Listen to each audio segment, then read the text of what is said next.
Welcome to day 3, week 5. So, remember I told you yesterday that I was going to go over building a support network.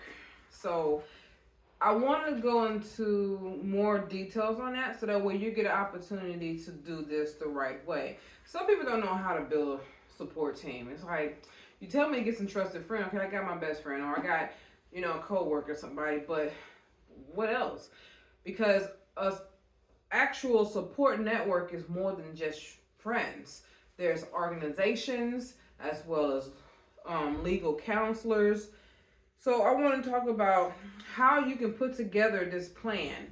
And the way you do it, first off, building a support network is crucial when leaving a narcissistic relationship. A strong support network can provide emotional support, practical assistance, and resources to help you navigate this challenging time. Here's a step-by-step guide on how to build and maintain a support network. Because it's one thing to build it, but you need to know how to keep that relationship strong and ongoing. Because you have to realize you can burn people out.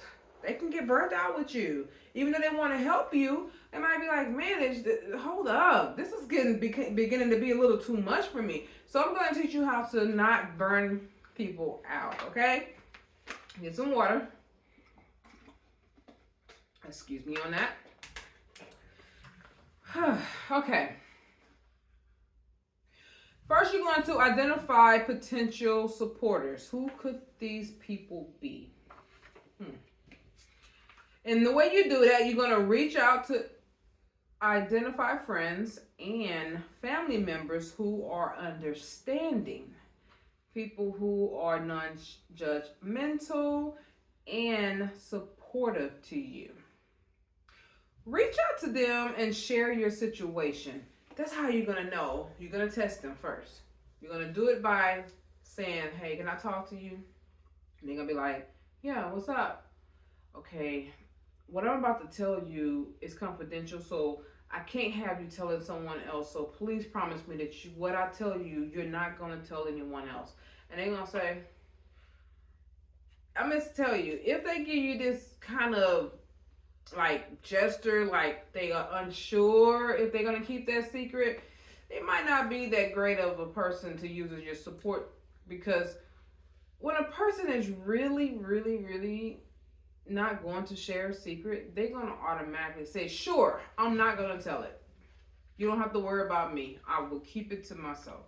They're going to assure you and reassure you that they will not tell it. But if they're hesitant, you might not want to tell them. Just if they're hesitant, they like, well, depending on what you tell me, then you're going to, no, you know what? Don't worry about it.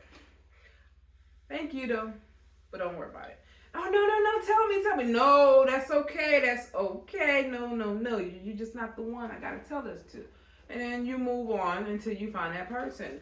So that's how you're going to test them first, okay? And if it's someone you know that's not going to tell it, you don't have to test them, then go ahead and just say, hey, I have to talk to you about it. I need to confide in you. So you're going to be honest about your situation, about your experiences with your narcissist, what's happening with you. And you're going to let them know that you need their help. You want to also let them know how they can help you. Because sometimes people don't know how to help. They don't really know what to do. They can try to figure it out, but it's not fair to that person that you need the help from to figure it out for you. You know what you need, so tell them what you need. If you just need someone to hear you out, not give you advice, just listen to me, then tell them that, hey, I just need a lending ear. I don't need you to give me your opinion or your advice. Can you just let me vent? But if you say, I don't know what to do and I do need advice, then ask them, can you provide some advice for me? Or let's say you might need a place to stay. Hey, I don't know if you are able to or are capable of it, but do you have room at your place where I can just temporarily stay there till I get on my feet? Those type of things. But you let them know how they can help you Whether it's providing a listening ear, like I just said, or a place to stay, or even some practical assistance, you do need it. You need to let them know. They ain't gonna be able to do it and guess what they can do for you.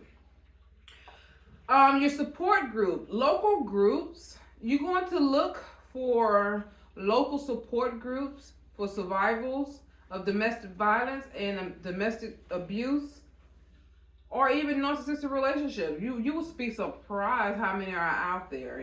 I'm in some of those. Matter of fact, even though I'm not with my narcissist and have been with my narcissist for 4 years now, I still am in the group, and I still, go on the page and listen to people and even give my own support and help to other people. I don't have to worry about them judging or anything because I know they need help too. But at the same time, I'm not really dealing with too much of any triggers like I used to because I have been doing the techniques that I'm teaching you how to do. So I've been coping and doing very well with myself right now, But you definitely want to find a support group, and these groups offer a safe place to share experiences, and they can also help provide some support and resources for you. Online communities, join one. You know how to do it now. So join one, okay? And then you have professional support, therapists, and counselors. Seek out mental professionals. You need to get somebody who knows how to cope, who knows how to give you strategies on coping with that, all right? So do that. You also want to seek out legal aid. So you want to consult with a lawyer who can help you understand your legal rights and to navigate legal aspects of leaving the narcissist relationship. What do I do? How do I do this? Where do I go? How long is it going to take in these areas of certain things? Should I go now? Should I wait? You need that, okay? Now, establishing your support network. Now you're going to establish it. You're going to put it together. You're going to bring them together. And not I'm talking about you put them all together in one room. That's not what I'm talking about. I'm talking about you're getting it together for yourself, all right? So open communication. You're going to regularly check in. This is regular, okay? Maybe once a week, once every 2 weeks. Once a week or once every 2 weeks, you want to check in. Don't go too long. Don't go longer than 2 weeks on checking in with your support team. Because they need to know that you're alive. They need to know that you're safe. Because they're going to worry about you. I'm going to tell you that now. They're going to worry about you. So you need to keep checking in with them. Not every single day. Because you will burn them out. Just once a week, you can say, hey, every Friday, I'm going to check in. And if I don't check in on me. All right? Every other Friday, every other Monday, or every other Sunday, whatever day that you know that you got a free time without the narcissist being around, tell them I'm checking in. If I don't check in on me. All right? So that's what you're going to do. You're either going to do it by the phone, in person, or video call, or whatever. However you can do it, that will be your outlet, okay? So, and then you want to be honest. Share your feelings and experiences. Be honest. Let your support team know how they can help you in your struggle. Let them know. They need it. They need to know. So set some boundaries, though. You're going to need to set boundaries because you're going to have some people that's going to get a little bit in too deep. And you might be like, oh, man, why did I tell this person about this? I shouldn't have said anything. No, they are worried about you. So you have to set boundaries. So you want to be clear on your boundaries by establishing clear boundaries with your supporters. Let them know what you are comfortable sharing with them. What are you comfortable with? How much details that you want to tell them? Hey, I don't want to tell you all that. So I'm going to tell you exactly what I want to tell you, but I want you to understand I'm being honest. I'm not lying about this. But I'm just not comfortable with going too deep into it. When I get comfortable enough, I'll share. But please, just give me some of that time to get there, okay? I'm just not there yet, all right? So you want them to respect your limits. So respect their boundaries as well, though. Because there's some things they ain't going to be able to understand. So you definitely want to respect each other's boundaries and set limits and everything on how much you share with them and how often you communicate with them, so that way that they can understand what time to talk to you, what time is not good. Because let's say, for instance, that you at home and you with the narcissist, they call you just to check in, and you don't know how to talk to them because the narcissist is sitting there, and you're like, oh my God, I wish they wouldn't have called right now. Now I gotta listen to his mouth. Of, who is that? Who's calling you? That's somebody new. I ain't never heard of that person. I never met them before. You don't want that, okay? So what you want to do is just wait until you know for sure the narcissist is not there. You let them know this is the time to call me, not this. Or let's say you don't know a time when they should call you. You're not sure. So you let them know, hey, I will be the one reaching out to you. Don't reach out to me. Let me reach out to you. So if you don't hear from me in a week, give it one more week, and if you still haven't heard from me, then check on me. But give me an opportunity to make that time to let you know I'm okay, all right? That's what you do.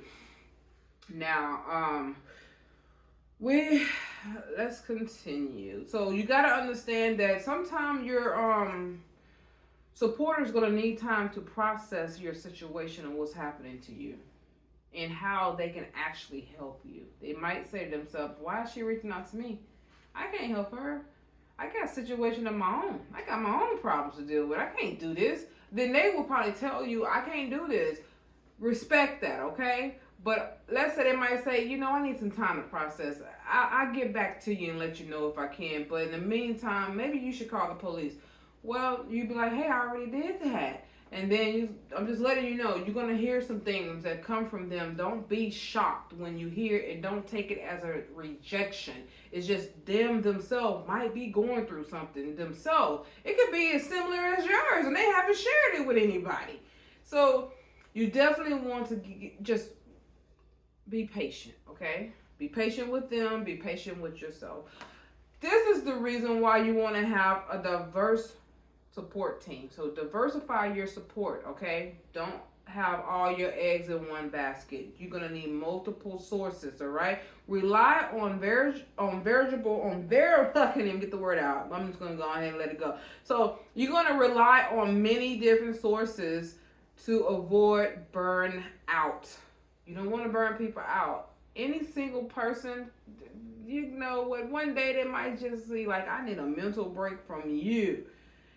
Sorry, it's not a jab against you. It's just you might have overloaded them with so much information that they are really worried about you and they don't know how to process it, but they want to help and they seriously want to help, but they just don't know how, or you told them how, and they're trying to figure out how they can do what you're asking them to do, okay? So definitely make sure that you get multiple people behind you. You might have a cousin over here, a sister over there, a co-worker over here, a life coach over there, a therapist over there. And then that way, when this person's not available or they feel a little overwhelmed, you can go to that person. And you might go to this person, and that person at the same time, but this person here need a break. That's what you want. That's why you want to have multiple outlets, okay? Multiple sources. And let's talk about a backup plan, okay? Identify secondary support options in case your primary support option is not available. This could include hotlines, shelters, and other friends and family members. So don't always think that you need to have your friend being a support system. You might be able to just say, you know what, I'm going to definitely seek real outside help, and I'm going to go to a shelter, or I'm going to just call this hotline and see what they can offer, all right? And then you have some place, if you have a job, some jobs offer free counseling for you, or if you have insurance with your job, your insurance might provide counseling service in your plan, so check that out.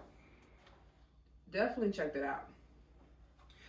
Utilizing community resources, domestic violence organization. Let's dig a little deeper into that. Local shelter.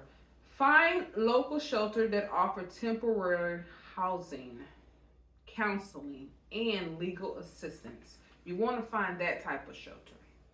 So that way you can go to them and stay there for a while. While you're there, you're getting counseling and you're also getting the assistance that you need. The hotline number, use domestic violence hotline, which is the 800 hotline, 800 hotline, for immediate support and advice. These services can provide crisis intervention and connect you with local resources, so they know your area well, okay? And they can help you with that. Financial assistance program. So, for those of you who don't know, maybe you need to know. And let me tell you so you can know. Grants and aids. Did you know that you can get grants? You probably didn't know that. Yes, you can. You can get grants. So, but what you would have to do is go searching for them. So look up grants and financial aid programs designated to help individuals leaving a narcissistic relationship. You will be surprised what's out there for you. Yeah. So look it up. Find any type of, just put in grants for domestic violence or in Google, or grants for leaving a narcissistic relationship, and go through that. This is why you're doing your homework in this week 5. You're getting all your resources together. You haven't even left the relationship yet. You are getting your resources together, your knowledge together. You are on the right path, ready to leave, and you got it going on. Your plan is going to be strategic and right, okay? So these programs can provide financial stability during your transition. There are also food banks and charities. I know you probably say, charity, I don't need no charity. Yes, you do. You in a situation, baby. Don't be prideful. You need it. So utilize your food banks and your charitable organization for essential supplies such as toothbrushes, toothpastes, soap, anything washing your clothes with. Of course, you might need extra underwears, undergarments or whatever, tampons, all those things. So utilize that for that, okay? Go get it. It's free. It's definitely there. And let's talk about strengthening your network. So now you found your network and you're keeping in touch with your network. Now we're going to talk about making your network community strong for you, okay?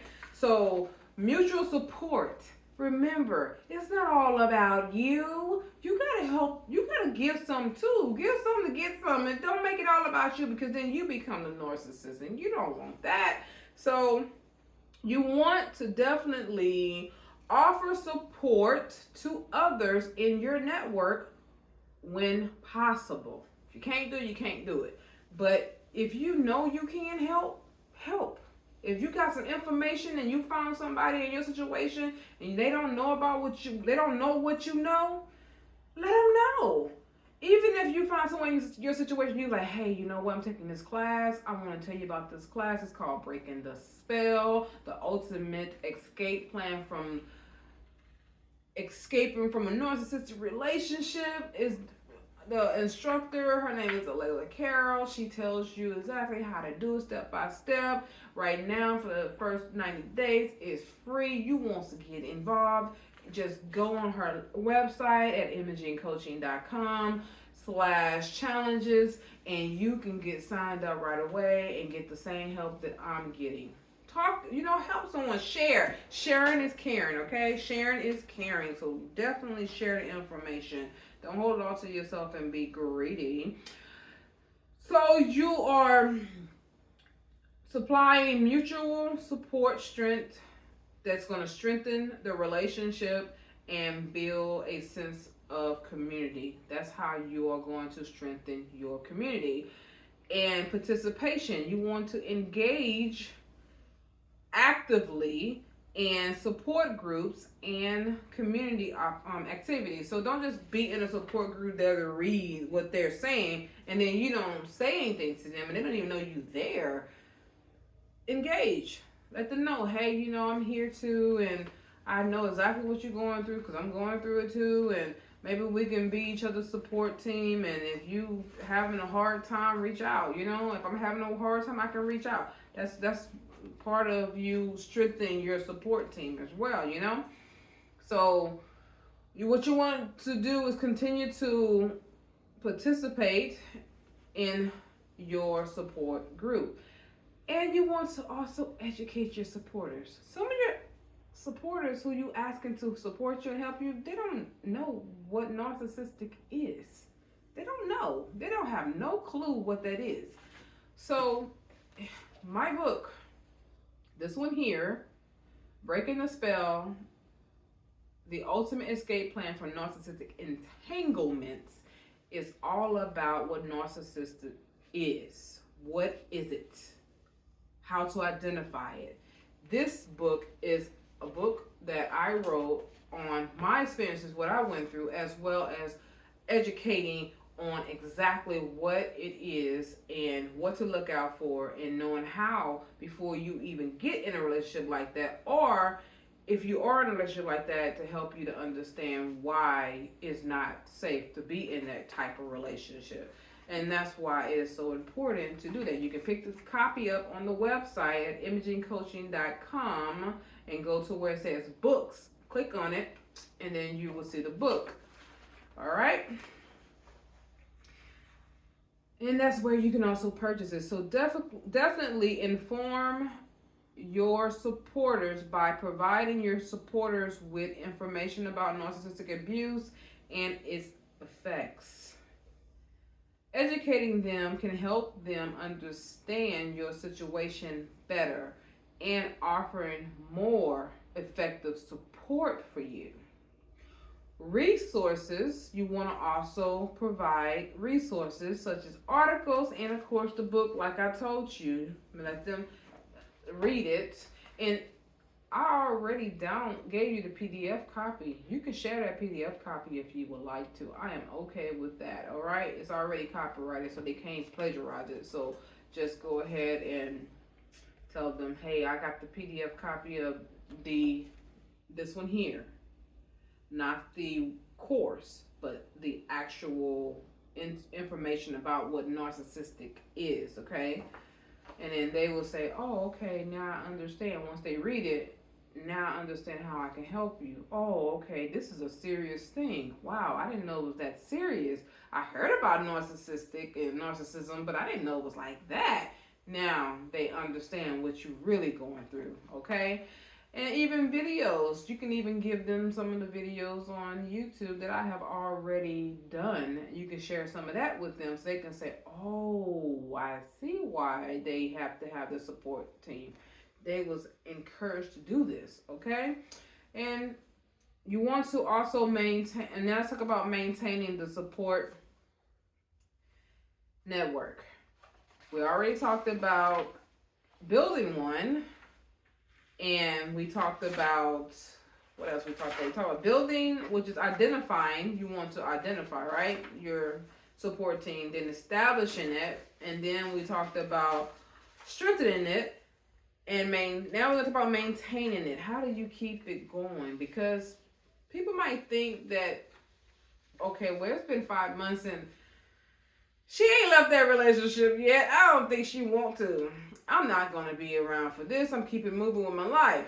Well, this is how you keep your support team together and maintain it. You're going to have regular updates. You need to let them know what your plans are. Regularly update them so that way they can have an understanding why you're not leaving at the moment. Like, okay, well, it's been 5 months and she's still there. Oh, that's right. She told me she is saving her money. She just found a job. Oh, she gonna need to put away at least 4 paychecks before she's able. Okay, now they have patience with you. So stay in touch.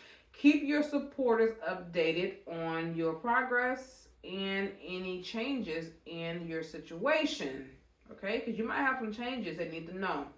Regularly communicate, maintain, regularly communication, maintain the connection, and ensure they are always informed. You want to keep them informed, all right?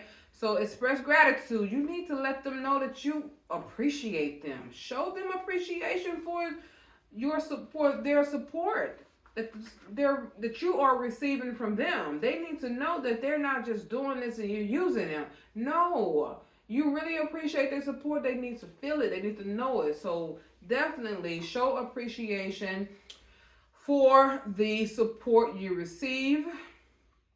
A simple thank you note or a gesture can go a very long way maintaining a strong relationship with your supporters.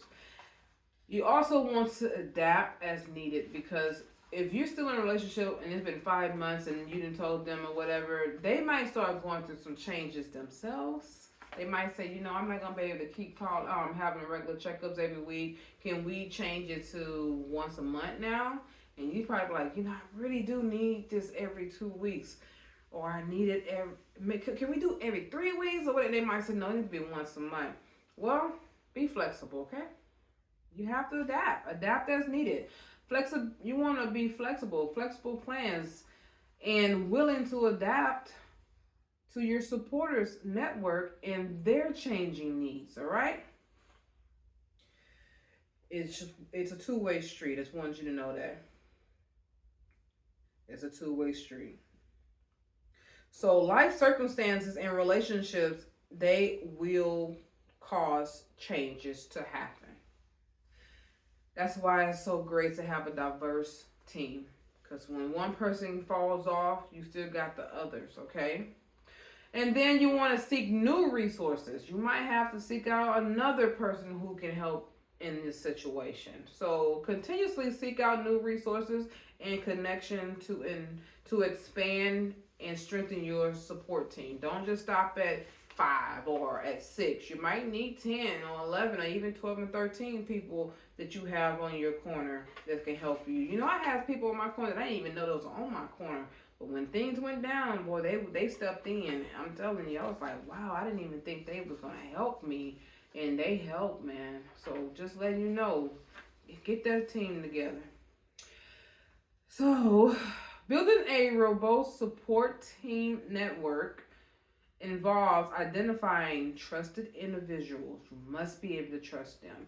Engaging with supportive group and professionals.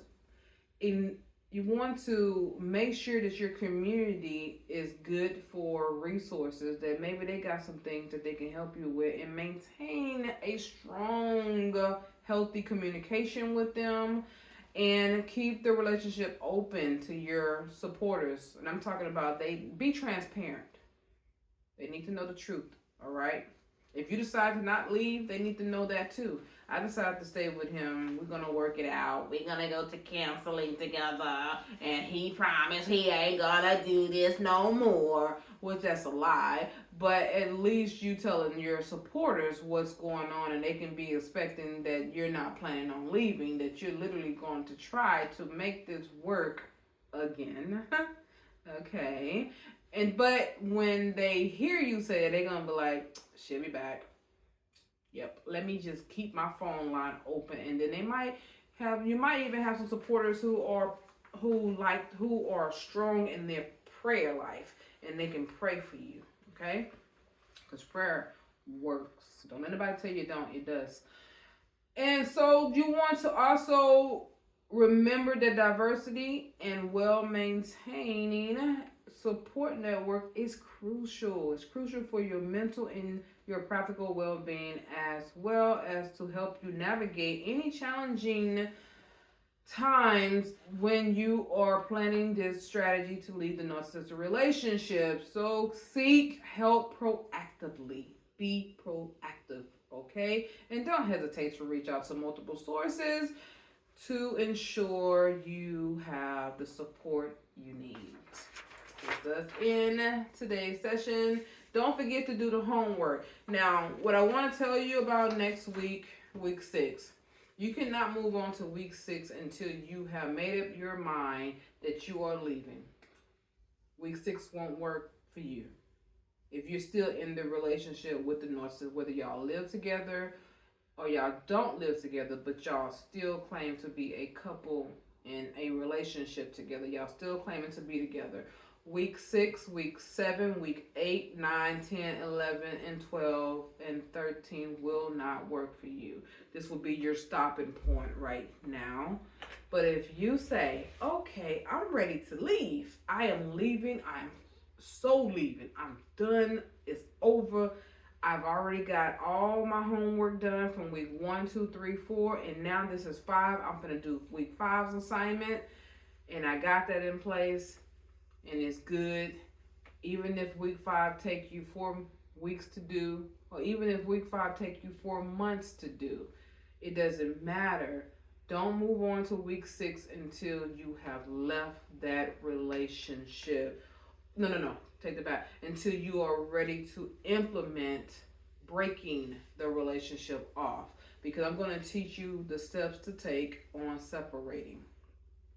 How to implement the break. That's what week 6 is about. How to implement the break. Exactly how to do it. And then week 7 is going to be about what happens after the break. What you do after you finally got away from the narcissist, okay? That's why I say you can't do week 6 and beyond if you haven't left the narcissist yet.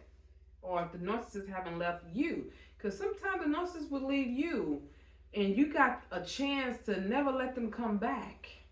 And if that happens, you're still going to need to implement all the legal assistance and the support team. You're still going to need it because they're going to try to come back. Let me tell you what that's called. That's called hoovering. When they leave you and then they try to suck you back in. You don't want that happening. And I'm going to teach you about that during the other process after you have left the narcissist or the narcissist have left you. Y'all no longer together.